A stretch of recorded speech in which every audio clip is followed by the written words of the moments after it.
All right, guys, we'll go ahead and get things started. So today's training, I'm going to be going over the F&G illustrations as well as some of the resources you guys can use to fast track your knowledge and use of F&G with the IUL. I really wanted to put a high priority on doing this training sooner rather than later because, quite frankly, F&G, the IUL, is the best IUL we have to date when it comes to cash value and doing right by the client.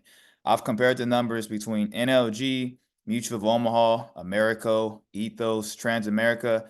F&G always comes out on top when it comes to cash value, as well as some of the other added benefits on top of their product outside of just the cash value. I personally have my policy, my IUL policy through F&G as an increasing death benefit. I had a mutual policy. Once I did my research on F&G, it was a no-brainer. I did a 1035 exchange, just transferred the funds that I already had in mutual to F&G. So I wanted to really do a training on this just to kind of get people up to speed. I do want to preface this training though. I am by far not an expert in any means. I've only written like 5 or 6 F&G illustrations, and that was all within the past week before I went to Jamaica.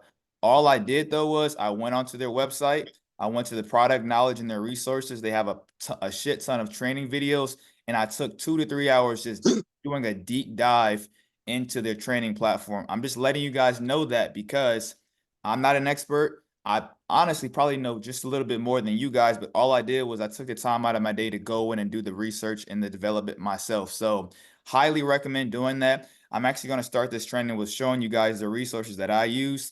Anything that you probably need more training on or more of a hands-on approach or more of specific questions, just reach out to F&G. They have a whole sales department for that information. So do the same thing I Nothing to did. Just see. take some time out of your day to actually sit down and do the I'm gonna research go out the front because door. 1 second, let me mute Dion. Because like I said, I'm not an expert. I know a lot of you guys are like, man, Dr. Goins about to do a training. He's probably done this a shit ton of times, wrote a ton of applications. I have not. All I did was sit down, looked up the resources, did my due diligence, wrote a couple policies. I'm still learning just like y'all. Just wanted to preface that before we kind of jump right into things. So let me share my screen real quick. So this is what the agent dashboard looks like. Like I said, first and foremost, I do want to show you where these product resources are just to, invest into your craft as well as give you a better chance in understanding the product as well as how to do an application, how to run an illustration, some of the highlights surrounding around the F&G IUL product specifically.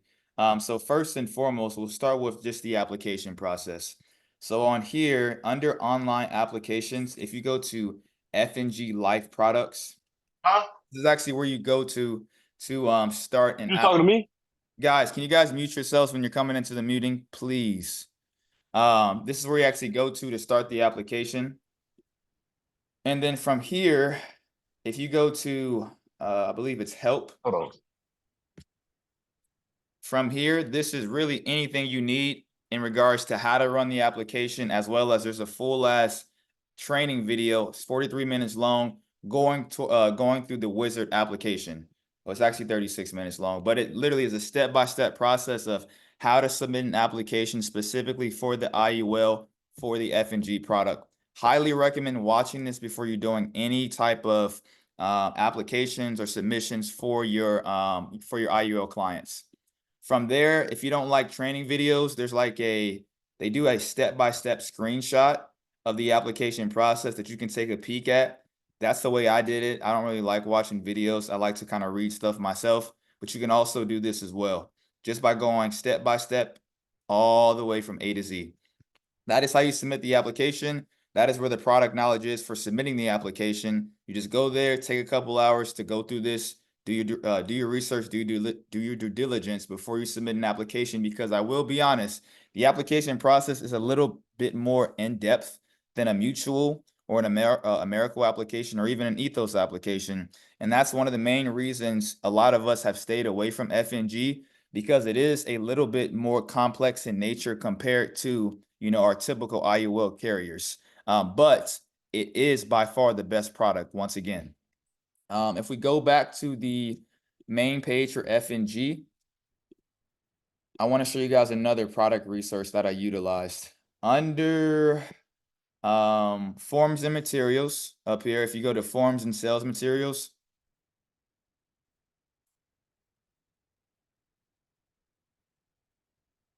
and you type in path setter. By the way, path setter is the name of the F&G IUL product that we primarily use for most of our clients. They do also have like an executive decks or something like that, as well as another type of IUL product. But path setter is the one that you're going to be writing majority of your clientele through. Like I said, I'm not an expert. I just know path setter is the best product out there when I called the sales team at F&G. And that's what 95% of people use whenever they're writing these IUL products. And then it's the very first link. It's the F&G Path Setter at a glance. Click on this link. And then you do want to download this. Hit download, open up that document. And it's just a 4-page document going over the highlights of the F&G Path Setter product. So it just kind of narrows down a lot of the good information that you need to know, as well as the client needs to know, without overwhelming you with like 70 pages of information. So I just took about 45 minutes and I sat down, took notes myself just to really take a deep dive in the information, that the Path Setter has to offer. So some of the highlights, eligible ages anywhere from age 0 to 80. So one of the biggest reasons I've been transitioning more to the F&G product is because of the children's IUL. The children's IUL is a much simpler process to get approved for compared to the Mutual of Omaha Income Advantage product, as well as the child is going to build a massive amount more of cash value compared to the Mutual of Omaha product. And it seems like it's a little bit easier to get approved for the IUL product for a juvenile compared to the Mutual of Omaha or even an NLG application. So the age does range from 0 to 80. Minimum death benefit is $50,000. This maximum $500,000, that's not necessarily true. The product goes much, much higher. I think this is specifically talking about like non-exam applications, meaning no blood work, no urine work. But this 500,000, it is not capped at $500,000. Just a heads up. I don't want people to be confused by that. The client can do more than $500,000, and I'll show you guys that here in a second. There's different underwriting classes, which is different from Mutual of Omaha and Americo simplified issue product, because remember, guys, Americo is just a simple yes and no. There's no different ratings. There's no, hey, they can do standard non-tobacco or preferred non-tobacco. It's just a simple, did they get approved or did they not get approved? It's the same thing with Mutual of Omaha's IULE simplified issue product. There's no in between. It's a simple yes and no. There's no gray area. That's a major difference for F&G. There is a gray area. They can get approved at different ratings. And then these ratings, sometimes they may not even have to do blood work. And I'll show you guys that here in a second. Another thing that I really like about F&G is it shows the charges and fees. So a lot of, it's not a lot. There's always going to be clients that are like, what fees, are accompanied with this IUL product? Where is my money going? What does that look like? Can you tell me like how much percentage wise am I being charged, and what's going towards cost of insurance, and what's going towards cash value? F&G has a very, very nice breakdown here, as well as I think there's another breakdown here in this. It might be in the other document, which I'll show here in like 10-15 minutes. But it has a very nice breakdown of how much money is going towards fees every year, that I'll show you guys, that when you get those super technical clients that are like, I need to see exactly where my money's going and what's being spent on fees and whatnot, F&G has a very easy way to show the client exactly how much money is going towards those fees, as well as the interest crediting options. So most of us use the S&P 500 for our simplified issue products for Mutual, Americo, and so forth. F&G also has this Barclays Trailblazer Sector 5, which all this is it's another form of an index fund. Remember, this money that the client is investing into their IUL product is being invested into an index fund. So most of us, with most IUL carriers, using the S&P 500, but you do have the option to switch it up a little bit with F&G and do this Barclays Trailblazer Sector 5. Withdrawals, surrender charges, loans. I'm not going to go over this because this is essentially the same thing that most carriers have to offer, but it does show that here.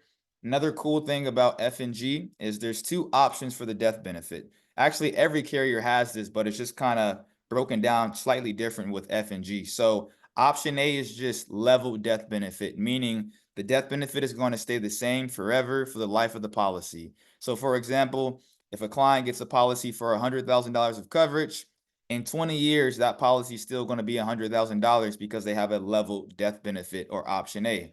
Option B for F&G, all that means is increasing death benefit, meaning if they start with $100,000 year one, year two is going to go up to 105,000. Year two or year three is going to go up to 115,000, and so forth. So every year it's an increasing death benefit.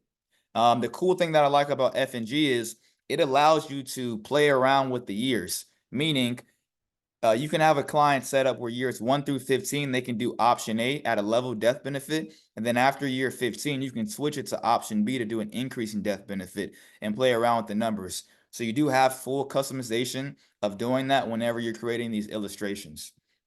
The riders, some of these riders are actually super dope. This spouse term life insurance rider, which I don't know if the other carriers have this. I just noticed this whenever I was going through this quick little product knowledge resource. But this basically allows a client to get approved. Let's say a husband gets approved and the wife also wants coverage, but she doesn't need whole life. She just wants a term policy, or maybe she can't even get approved. You can actually add a spouse term life insurance rider up to 100, at least $150,000 between age 18 and 45, and at least 50,000 for ages 46 to 80. Basically, giving them it kind of combines one life insurance policy for two people. So a lot of times clients will be like, "Hey, can I get me and my wife on one product or one policy?" Most cases you can't. But in this case, you can by just adding a rider. The only drawback about this is it's a term life insurance policy. But the benefit about it is I believe after it says the rider can be converted to a permanent life insurance policy while the base policy is still in effect after the policy anniversary following the primary insured's 65th birthday, meaning after the client's 65th birthday, the spouse can actually convert their term life insurance policy to a whole life policy. Now, I'm not an expert on this. I don't know how this necessarily works, but this is a great added benefit that you can throw at clients that are like, "Hey, I'm trying to get me and my wife covered, but I have a very, small budget. Is this possible?" So yes, it's possible. Once again, I don't know the specifics because I've not done this myself, but it's a huge advantage that I've seen over, Americo, Mutual of Omaha, Ethos, just more customization for the policy. Another amazing benefit is this critical illness, terminal illness, and chronic illness. So if I'm not mistaken, for the terminal illness and critical illness for Mutual of Omaha and Americo, they can only accelerate up to 80%. For F&G, they can accelerate up to 100%. What that means is if someone has a, let's say, $1 million IUL policy and they get diagnosed with a terminal or critical illness, let's say stroke, cancer, heart attack, or whatever it falls under, they can access up to 80% of their funds for a mutual or, Americo policy, which is $800,000. For F&G, they can access 100%, meaning they can get the full $1 million to use for whatever they want if they get diagnosed with, one of those illnesses, which that's a game changer because you're basically telling the client like, "Hey, if you get diagnosed with cancer next week after you get your $1 million policy, it might not be, there's probably specific circumstances, but let's say hypothetically they get diagnosed with one of those diseases next week. The carrier could send them a check for $1 million, the following week to use for whatever they want. Now, remember though, if they do accelerate and take that, that check, that does take away from the death benefit. So they're basically surrendering their policy at that point in time whenever they're doing that acceleration of funds for that illness. For the chronic illness, it's 25% of the policy's death benefit. So just be careful about, what illness they have. There's specific guidelines depending on what condition they have that'll qualify them for these benefits. Just be mindful and let the client know it's different depending on what illness they do have. I'm not gonna go over this other stuff. The no lapse guarantee. This is pretty standard across all IULs. Mutual has this. I believe Americo has this. But basically, it just guarantees the client will have a policy for at least 15 years, even if the market was negative every year consistently 15 years in a row. And then this other stuff, we're not going to worry about it. What I want to discuss next is the illustrations. So if we go back to the home page, and we go to illustrations under sales tool, explore illustrations.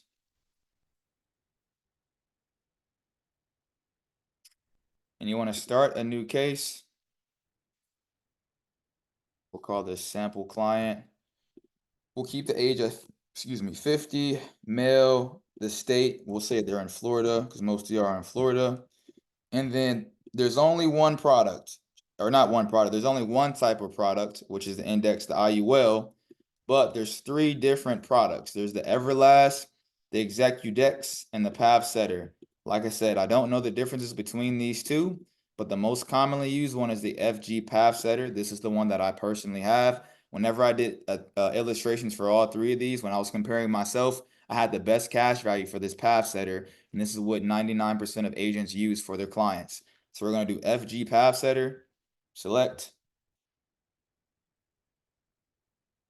From here, first, last name, gender, date of birth. You can put the age or you can put the date of birth. If you put the date of birth, it'll just calculate how old the client is. It's not a requirement you put their date of birth. Owner different than insured. Let's say, for example, you're getting a policy on the spouse, but the husband wants to be the payer and the owner. You would click here and then put the owner's name. Most people are going to be the owner and insured, so usually you don't have to click this. And then remember the underwriting class, it's different from mutual and America because it's black and white. There's no gray area with those simplified issue products.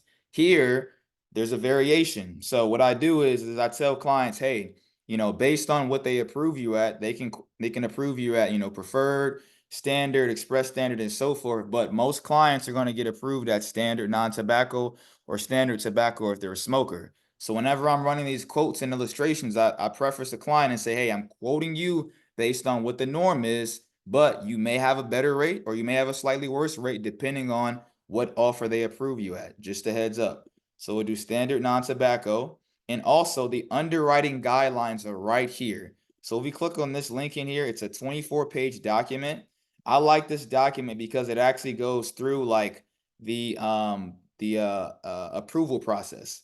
So some clients will be required to do phone interviews. But one thing I do want to show you guys is this exam-free underwriting. What this means, exam-free underwriting just means no blood work, no urine work. It doesn't mean they're going to get an instantaneous decision. It just means no blood work and no lab work or no physical is going to be needed to get them approved. And so specifically for ages 0 to 60, up to $1 million of coverage, a client may not need to do any blood work or urine work to get approved up to $1 million of coverage if they're between the ages of 0 to 60. Anything over 60 is more than likely going to require a phone interview and some blood work.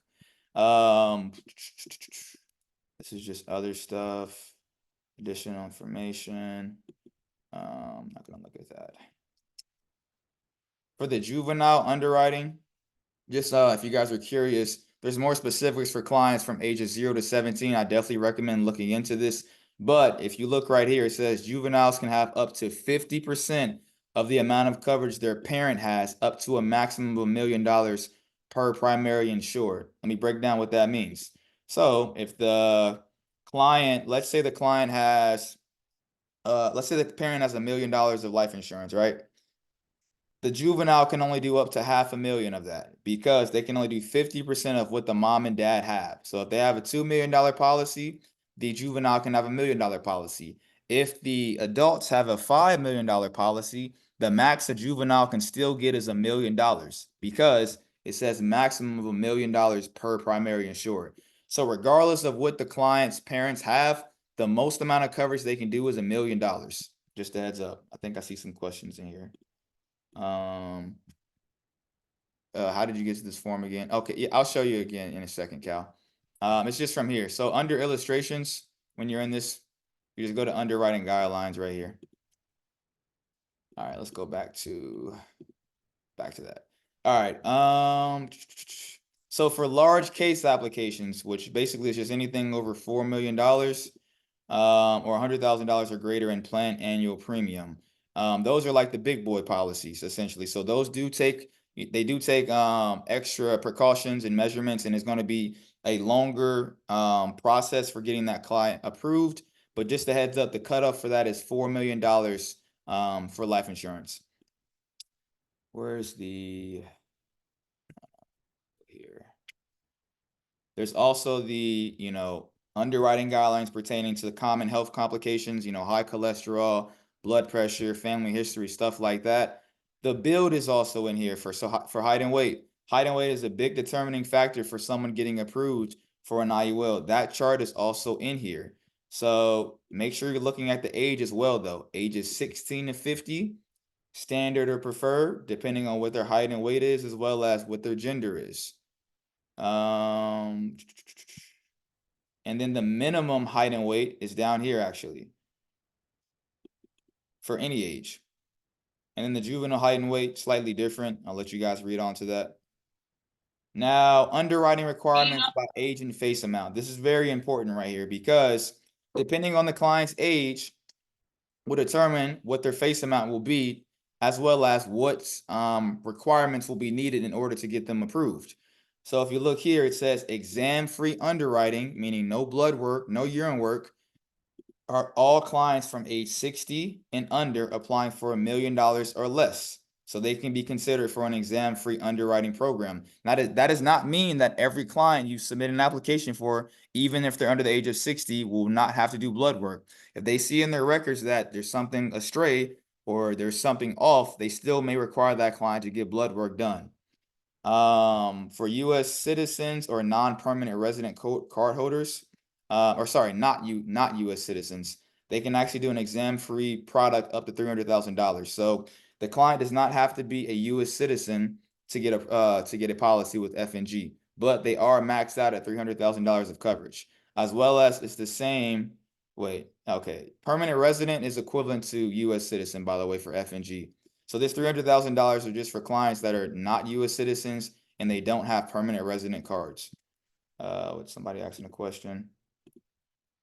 Oh, game changer. Oh, thank you, Andres. Telephone interview.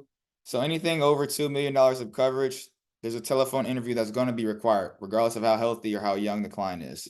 And then attending physician statement, all that means is just paperwork being sent over from the doctor's office for anyone ages 0 to 17, over $500,000. So if you look closely for a juvenile, if they're getting less than $500,000 of coverage, they're not even going to be required to have a medical paperwork sent over for most cases. Now, some cases they may require that, but in most cases, the kid is not going to have that paperwork sent over for anything under $500,000. Anyone between ages 18 to 40 over the death benefit of $3 million requires that paperwork. Anyone 41 to 60 over 2 million, and 61 to 69 over $1 million, and 70 and up any amount. If the client is 70 and up, they're going to have some type of medical record sent over from their doctor's office. It's a non-negotiable. And then once again, F&G may request additional information or requirements depending on the client. It's case by case. These are just the typical standard. This is just the norm in most cases. Now, a simple breakdown for the underwriting requirements for age and face amount are right here. So depending on the client's age will determine the death benefit as well as what requirements are needed. So if we look at, let's say 18 to 40, which is, I would say, a lot of our clients, anywhere from $50,000 to $1 million, it's going to be a prescription check, a motor vehicle record check, and they're not eligible for preferred rates. As well as down here, anywhere from $150,000 to $1 million, prescription check, motor vehicle record check, lab history, CR. I can't remember what CR stands for. But if you look closely, from 60 down, there's no paramed. Paramed just means blood work and urine work. It just means physical. So 60 and below, no paramed, no paramed. It's just a simple check of their medical records, prescription records. They may have to do a phone interview, and they may pull their records from their doctor's office specifically. Anything above $1 million is going to be required for blood work for ages 18 and up, and then so forth. And I'll let you guys take a look at that. I'm not going to go into too much detail because all y'all can read. Questions, credit report. Oh, it might be credit report. Yeah, that might be credit report, Darren. Credit report info. But if it is a credit report info inquiry, it's gonna be a soft pull. So like if you guys have if you've ever used Credit Karma before, it does not ding your credit report, like in regards to your credit score. It's gonna be a soft pull. It's just like Ethos is a soft pull as well. So just let the client know it's not gonna be a hard pull on your credit, meaning there's not gonna be an inquiry on there that it's not gonna fuck up their credit. Or actually, it might be criminal record. I'm gonna be honest, I don't know. Call F&G and ask. It criminal record would make more sense than credit record, but once again, I don't know. But I'm almost positive it's probably criminal record. They may do a credit check or a credit report for higher face amounts, but I'm not specific about, or I'm not sure about that, so I don't want to say yes or no. I would call F&G and ask them. Once again, like I said, I'm not an expert by any means. Anything that you don't know that I can't answer, just give F&G a call and they'll be able to answer those questions. Moving on, and this is for like the Everlast product, which I've never written, I'll probably never write, but if you guys do write that product, it is slightly different for, compared to the path setter. And then same with the Execudex down here. And also, I want to say, so for foreign national and residency guidelines, a lot of you guys always ask like, hey, can this client get an IUL with a visa or a green card or non-citizenship? If you go into this underwriting document, they have all that information down here. I'm not going to go into it. I'll let you guys do your research and do your dissection, or you can call F&G and ask them. It might be easier to do that. This is non-citizenship stuff. And then country list of, actually, I don't know what this is. Yeah. That's really it for the underwriting guidelines. The biggest thing is just some clients are going to have to do phone reviews. Some won't. Depending on the client's age and death benefit, they may have to do blood work. They may have to not. But in most cases, most of your clients are not going to have to do blood work. And some of them are not going to have to do a phone interview. So let's get into the actual illustration now. So if we go back to the illustration tab, the easiest way, and the way I do it, is a simple no solve. No solve, just like an IULE for Mutual of Omaha or Income Advantage for Mutual of Omaha or NLG. All that means is, remember, no solve means I can control the death benefit and I can also control the premium to customize a policy specifically for the client's needs. Now, there is an easy solve, very similar to Mutual of Omaha. And if you want to see that, you hit Run Quick Solve. I don't recommend using it, but I played around with it. Run Quick Solve. You can solve for the face amount or the premium. If you solve for the premium, you can customize the death benefit. If you solve for the face amount, you can customize the monthly premium down here, and it'll spit out the death benefit. We'll do premium. We'll say the client wants $300,000 of coverage. And then it says income option with income, no income. The only difference I've seen here, if you do with income, you can't do a lump sum pour in. If you do no income, it allows you to do a lump sum pour in or a 1035 exchange. So we'll do with income because we're not doing a pouring amount. And then for the premium, you can do monthly, quarterly, semi-annual, or annual, pretty standard. Some things I need you guys to understand though. The death benefit option here, it says option B to option A. What that means is option B, remember, is an increasing death benefit.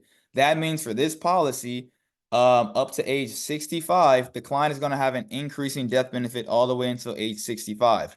Then at age 65, it'll switch over to a level death benefit. If you do this quick solve, it does not allow you to customize this. It goes from increasing to level starting at age 65. And then down here, it also says it pays the premium until age 65. So after age 65 in this illustration, the client will not be making any more payments. And I'll show you guys that here in a second. Also the interest crediting options. The two that I commonly use are the S&P annual PTP 100% par, and then this Barclays Trailblazer Sector 5 with the 1% bonus.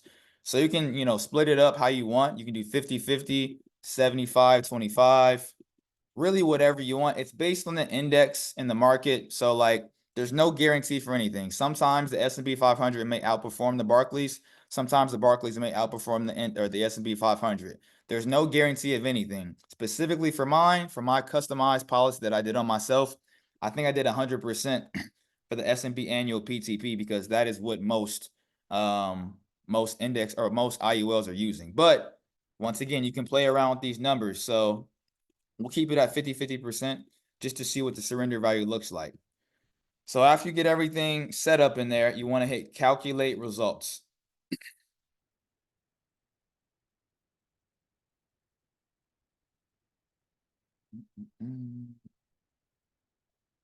And once you calculate results, it shows the annual premium, which is 21,000. If you divide that by 12, that's like, what is that? Like 1,800 per month. 21,071 divided by 12. That's 1,755 per month. You look at the surrender value, they have $10,000 they can borrow from right away after year one. And if you look at the death benefit, it's already starting to increase because remember, the first few years is an increase in death benefit. Something else you should be looking at is this. They're only paying into this policy until age 65. So for 15 years, then after that, they're not paying into this policy at all. Also, too, I just realized something. This is actually customized for the client to start doing a loan slash withdrawal right away after years 15. So if you look at this closely, the client starts taking out a $41,000 roughly loan or withdrawal every year after age 65. I think this is actually structured for someone who's trying to do retirement. But the only drawback about this is after 40 year or from year 65 all the way until age 90. After 90, they're not doing any more withdrawals. It cuts it off because if you look closely, it prevents the policy from lapsing. So this way it's structured so that it allows the client to borrow against their policy from ages 65 all the way to 90, and then it cuts them off at 90 so they can still keep their policy in force and it doesn't lapse, and it should last all the way to age 120, which it does. But you also have to look at this too. The death benefit and surrender value. So the surrender value, when they start borrowing against it, it starts to gradually go down, right? And they're not putting any more money to replenish that. But after they start borrowing against it in years 40, when they're age 90, it starts to gradually go back up, even though they're not putting any more funds in there. It's still going up. So it's structured for the policy not to lapse, and it allows them to borrow against the policy for roughly around 25 years. And then they'll still have an IUL policy that, lasts to age 120, which is beneficial if you guys don't feel like doing any work. But once again, I like to do the no solve because the premium solve, it doesn't work for me. I like to structure these policies customized to the client. So what I do is if we come back to here and I turn this run quick solve off, I solve for none, right? And let's say I do $300,000 again. And then I'm going to do option A, which is the level of death benefit, meaning $300,000 of coverage, level of death benefit for essentially forever until the surrender value matches the face amount. And then I'm going to do monthly. And you need to do, so there's a couple options for the payment mode. If you do target, that means it's going to specify whatever the target premium is for $300,000 of coverage. So real quick, also too, make sure the pay to premium is not to age 65. I like all my policies to be paid until, 119 or 120 basically. Unless the client says, hey, I only want to pay into this policy for 30, 40, 20 years or whatever the case may be. So make sure you specify this down here. I'll keep these index funds the same. We'll hit calculate. This is if I wasn't solving for the premium and I just wanted the F&G policy to be solved for with target premium. So the target premium for $300,000 for this client is $7,128, which roughly is, how much is that per month? That is 7,128 divided by 12. $594 per month. That is the target premium. And we need to make sure it goes to age 120, which it does. They'll have $8.2 million in death benefit and cash value if they live to be that long. Now you can also solve for the minimum premium, right? The minimum premium, if we go back down, we go to premium type and we do minimum here, Hit calculate.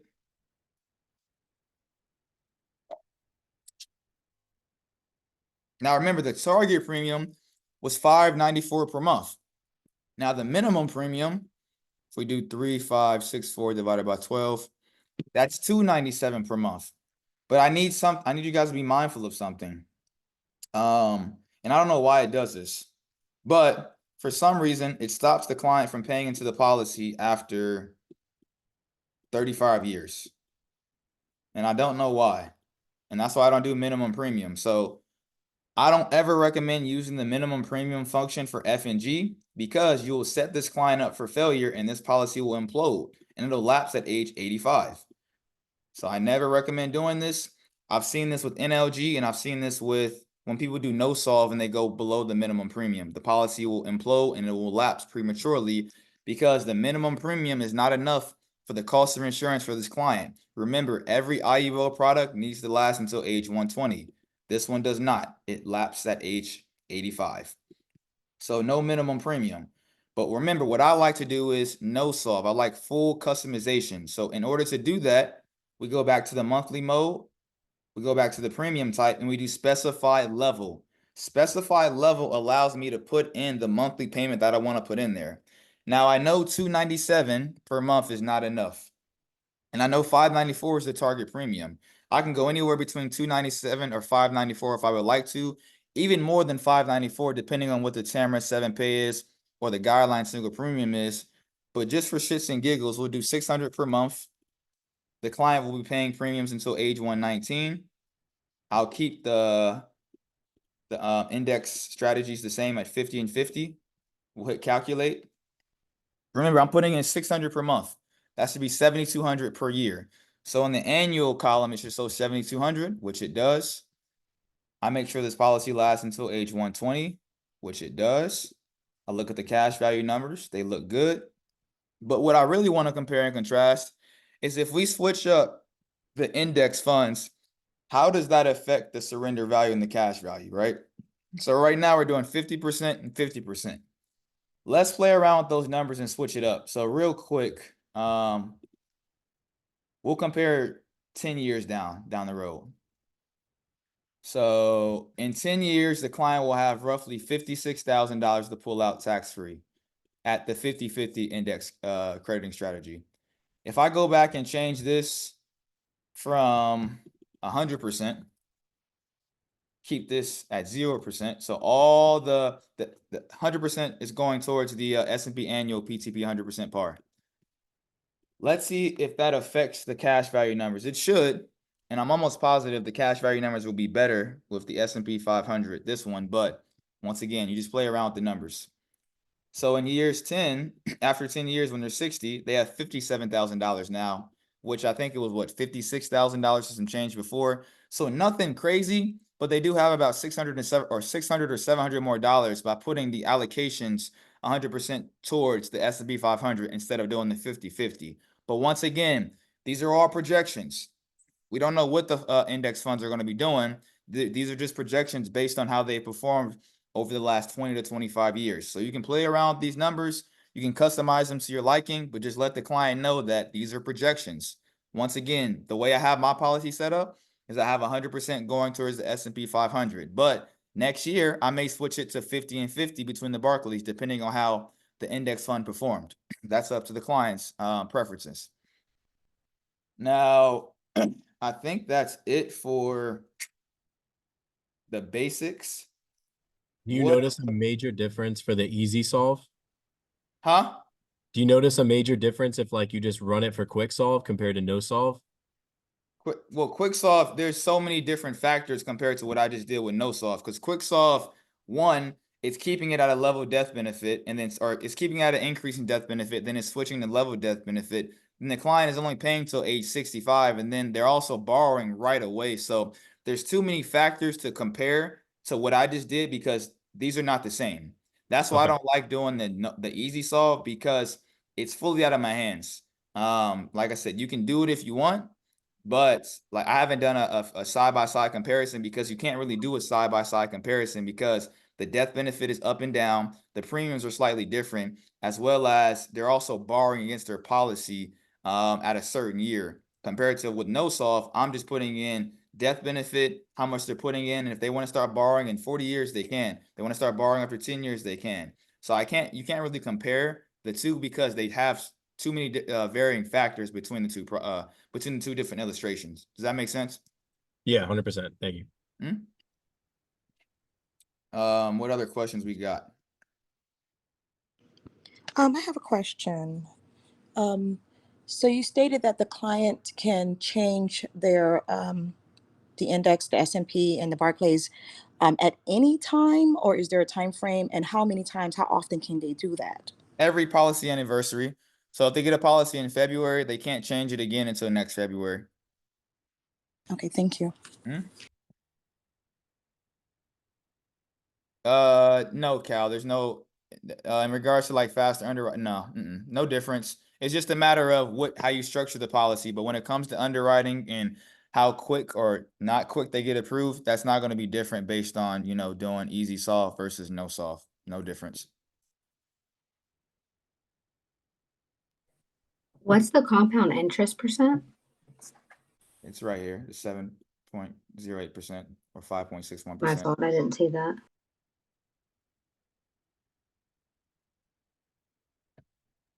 That's just a estimation, right? That can still be higher or lower based on the Yeah. performance. Exactly. And also too, there's also, oh yeah, I want to show you guys this. Yeah, so let's view and print this illustration. During the application, is going to have you update or upload this PDF, this illustration, very similar to NOGs, where they force you to upload the illustration. So you have to customize it first before you do the policy.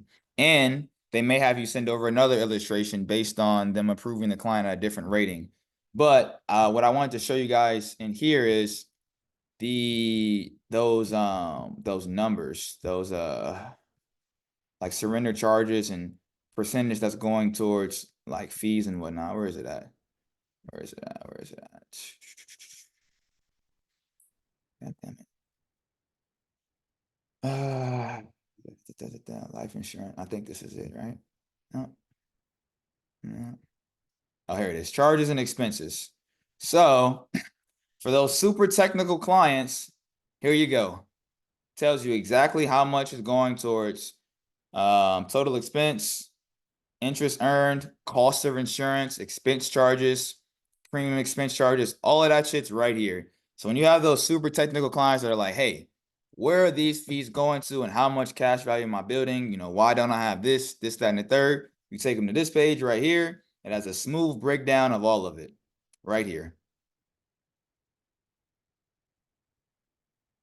All right, any questions? Their cap is 16, right? 16 what?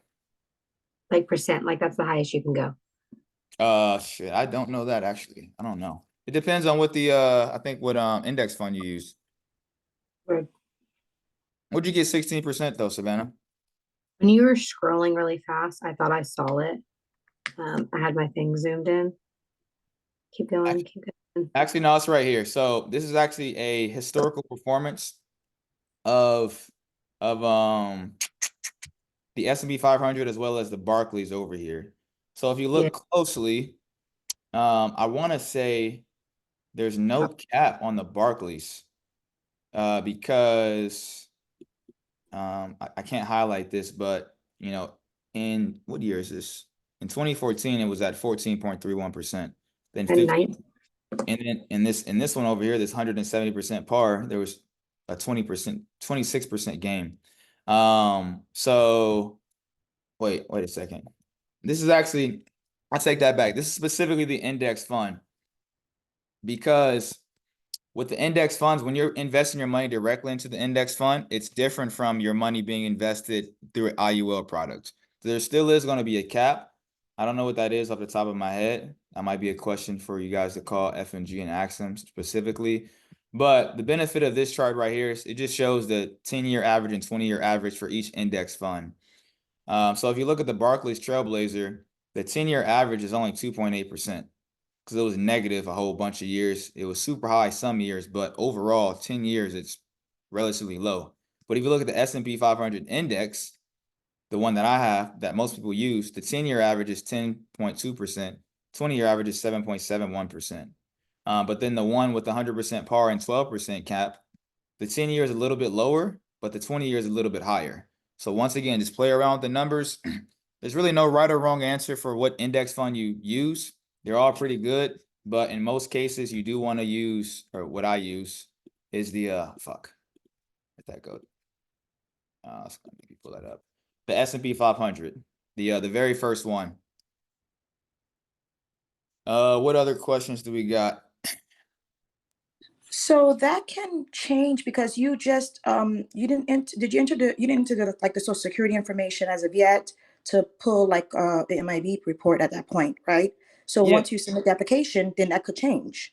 exactly. Like the, Yeah, okay. so like these clients can be approved at different ratings. I'm quoting this client at standard non-tobacco because that's the most commonly approved rating, but they can get a slightly better rating or they can get a slightly worse rating, which would affect cost of insurance, which would also directly affect cash value. So great point, Nita. Yes, these are just projections. I'm assuming and hoping the client gets a standard rating at least, maybe better, but Okay. who knows? But I will know once I submit the application, I'll be able to tell the client at that point, like not, they No. wouldn't find out like a month later. It would be, I No, just no, want to make sure.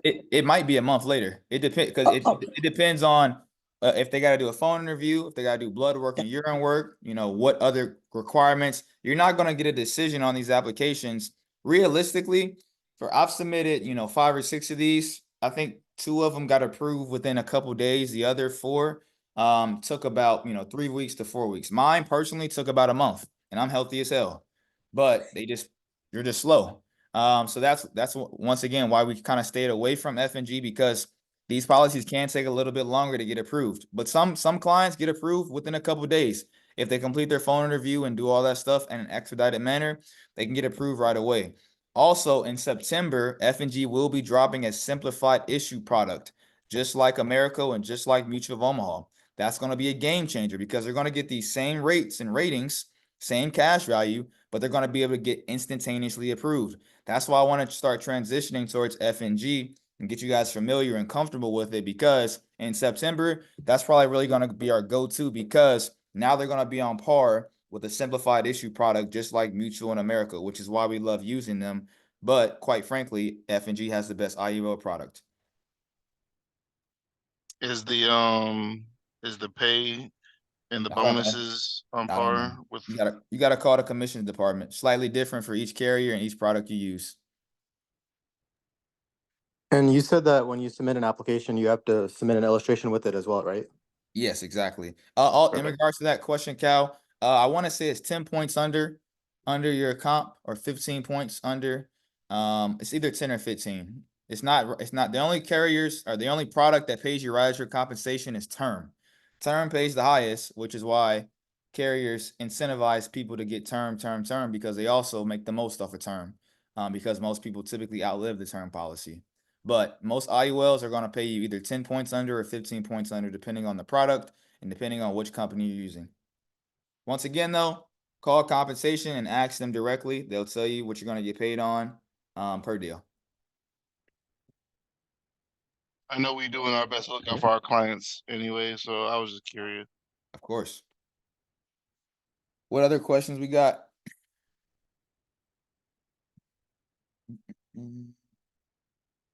All right. Well, there's no further Quick questions. question, because I know you're, hi, I know they don't need a green card, no, so, but I'm assuming you must have some kind of legal status. I know the social security number is definitely important, but I am gonna go read that. Not the social security, I having a green card is very good because we haven't been able to qualify clients because of those purposes. Right. I would say green card for sure good. Certain visas are good, like H1N1, E1s, E2s. But this is just off the top of my head. Each carrier has specifics for visas, so I'm not going to tell you anything right or wrong because I don't know, quite frankly. I just know permanent resident cards and green cards, they're good for sure. U.S. citizenship, obviously good for sure. When It it says comes, that they need it. When huh? you just They need when you did when we was reading it, say they did not need a green card. That's why I'm like very No. So they can have a visa though. So or okay. for example, like certain visas will qualify them for the product. So like if someone's here for, let's say, schooling, I don't know if they're going to qualify for this product, but if they're on a work visa or something like that and they're here for 10 years, then they might be able to get the product. So it's just case by case. They don't necessarily need a green card or a permanent resident card to get the product, but it's case by case. I'm gonna call a few people back because that has been one of the problems we've been having with people not having a green card. Yep, and that's the benefit about F&G is, even though it's going to take a little bit longer to get them approved, the reason it takes a little bit longer to get them approved is because they actually have real human underwriters looking at every single case before they give you a decision. The reason Mutual and Americo's simplified issue products are limited when it comes to, residency status and whatnot is because it's black and white. There's no gray area before in most cases, before you get that approval or decline. It's just the computer looking at records, prescription records, criminal records, and yes or no, done. With here, F&G takes a shit ton of things into consideration. They take a deep dive into all of that and those factors before they give you a decision. Okay, thank you. Definitely, I'm gonna read the underwriting things and get some more information. Thank you for the teaching. Of course, of course. What's up? What's up? Who's next? Any other questions? So obviously this was a big help, kind of showed us real life how we would go through this process. When it comes to how you educated yourself, what would you suggest for us that want to continue to get better with it? How did you educate yourself kind of, and what would you suggest us to do to get better with this? Watch the video that I showed you guys at the beginning and then go through the underwriting guideline document right here, as well as that one pager, which is right here. So these were the 3 documents that I used. I went through the video, how to run the application itself. I went down here and did this like 4-page document, went through this pretty well. And then I also went through the underwriting guidelines, which are right here, to get a general idea of how the phone interviews and the process is after submitting the application, as well as, who's gonna, like, how strict their underwriting is compared to Mutual and Americo and NOG and Ethos and all of them. So I definitely recommend doing all that. And then last but not least, just playing around with the illustrations, doing customizations, doing different no solves, easy solves. You definitely want to get practice here, because what's going to happen is you guys are going to get somebody who's a good candidate for F&G, and then you're going to get to the illustration and be like, shit, I don't remember how to do this. So just practice, definitely with the illustrations, because you're gonna want to be able to do this pretty quick. You don't want to spend 30 minutes trying to figure out how to run an illustration when you have a client on the phone. Time is of the essence when you got a client on the phone, especially one with money. They're gonna be like, damn, this agent don't know what they're doing. 30 minutes, I can't even send an illustration yet. So like, it's gonna be in your best interest to practice. Any other questions? Then you'd only recommend them going to F&G if like if they don't have status, or if they want to build cash value or increasing debt benefit. If they want just a simplified issue, a quick sale, they're unhealthy, just probably go to Ethos or Mutual, I'm assuming. It depends. It's case by case. If it's a client that gets on the phone and they seem illiterate and they're just like, man, I'm trying to, put in $50 per month and I'm trying to become my own bank and build some cash value, I'm probably going Mutual or Americo. But for someone who's like, hey, I got, I'm trying to maximize cash value. I'm trying to put in 400, 500 per month. I'm healthy, and I've broken it down. And they seem very competent. And I think they're going to go through, if they had to do blood work in the phone interview, I'm probably going F&G. So you got to fill out the client. If you get someone on the phone who's kind of bullshitting you, and you're like, they 1 foot in, 1 foot out, F&G is probably not the best for them, because you're going to submit these applications and the client may never do the, underwriting requirements like the phone interview or blood work, and then you just kind of wasted your time. So it's case by case, fill out the client. F&G is not going to be right for everybody, but it does have the best cash value for everybody. Gotcha. That makes sense. I appreciate it. Mm-hmm. All right. Any other questions? Eli, how you doing on time? Could you run like a quick one? Because I know this is good also for the juvenile policies. Yeah. You just want to see the juvenile policy? Yeah. Yeah, that's easy. I mean, it's the same process. So if you, let's say, for example, I got a 16-year-old, boom. All this is going to be different is the owner's name, because the juvenile, the kid can't be the owner. So it's going to be the parent's name or grandparent or legal guardian, whoever it may be. Let's say it's me. And then there's only two oh, I get, I don't know why. I'm almost positive it's going to be either standard juvenile or standard rated standard, these two. But once again, whenever you run the application and submit the policy, F&G will come back and tell you, hey, you know, we're going to approve them at rated standard or standard juvenile. So it's either one of these two. It's either standard juvenile or rated standard. Most kids aren't smoking, so you probably don't have to worry about that. But if they are, they probably get a standard tobacco rating. But let's say standard juvenile, client is 16, and let's say they want to do, let's say, a $500,000 policy, level death benefit, option A, and they're going to put in $150 per month, all the way up until age, let's just say age 65. Treat this like a retirement policy. So age 65, and we're going to keep this S&P at 100%. Hit calculate results.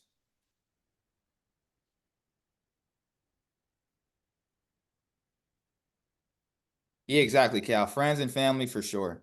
Get them the best policy you can. Also, remember, one thing you guys need to be mindful of as well, under premium summary, that is where you're going to have these guideline metrics. So remember, all you care about really is the 7-pay premium, which is the most they can put in per year, and then the guideline single premium, which is the most they can put in the first 14 years, and then this guideline level premium, which is the most they can put in per year after the first 14 years. So really just these three down here is what I care about. And then this modal premium is how much they're putting in per month. Annualized premium is how much they're putting in per year. Target premium is how much you would get paid for as the agent if the annualized premium was this number or more. So because this number is less, you're putting in less than the target premium, you're going to get paid $1,800. They're putting in, let's say, $3,000 per year. You'd only get paid this. If we go back to the policy summary, surrender value looks decent. Remember, they're only paying up until age 65 when they're ready for retirement. At that point in time, they would have roughly $350,000 of coverage, not coverage, sorry, cash value to start borrowing against when they're ready for retirement. After only investing $1,800 over, what is that, 30, 40, 50 years, essentially. I don't know. That's like, what, $75,000 they invested, and they have $350,000 to pull out tax-free. Pretty good if you say so myself. But yeah, that's what a juvenile policy would look like. It's the same process. You know, you're just changing the underwriting class and then the owner. Any other questions? Quick question. Guideline level premium, that's after they maxed out the first 14 years, right? Yeah, and that's the most they can put in per year after year 14. Word. Guideline single premium is just the cost of the policy, right? The most they can ever put in. Not necessarily. The most they can put in the first 14 years specifically.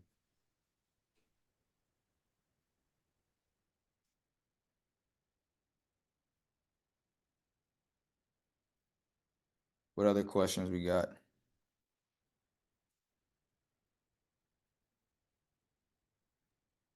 When the kid turns 18, are we able to switch them and like make them the primary owner? Of course. Yeah. Okay, perfect.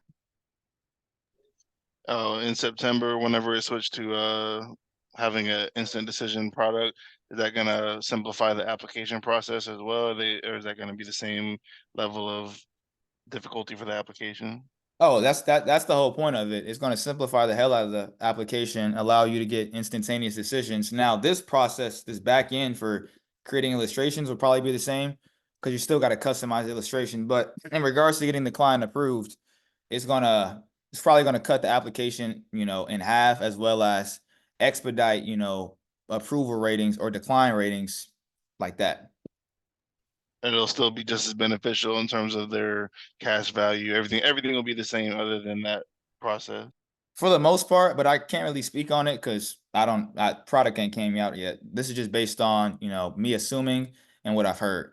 But they'll probably drop, you know, some documentation here in the next couple months.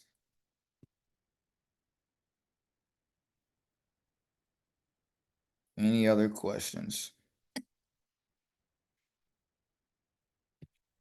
All right, then. That was a great call. Thank you guys for being engaged, hopping on. This was recorded, by the way, so I'll drop the recorded training into the Telegram as well as into the FF Google Drive. It'll be under the F&G folder under product resources, and I'll drop that link into the chat as well. If you guys don't have any other questions, enjoy the rest of your day. Go help some families. If you do have questions on the side, don't hesitate to shoot me a text or a call, and I'll get right back to you. Appreciate that, my dog. Yeah, appreciate you, Welcome Eli. back to America. Anytime, anytime. You guys have a blessed one. Appreciate it. Thank you so much.